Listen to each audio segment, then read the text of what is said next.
नाशिक शहरात चेन स्नॅचिंगचा धुमाकूळ घालणाऱ्या सराईत गुन्हेगारांच्या मुसक्या गुन्हे शाखा युनिट 2 आवळल्या.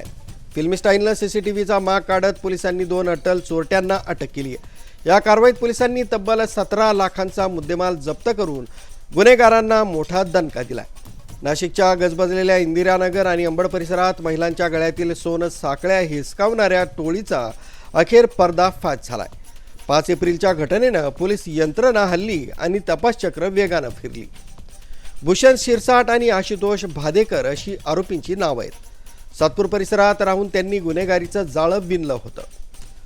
धक्कादायक बाब म्हणजे चोरटे केवळ मोटरसायकलच नाही तर मारुती सिया सारख्या आलिशान कारचा वापर गुन्ह्यासाठी करत होते.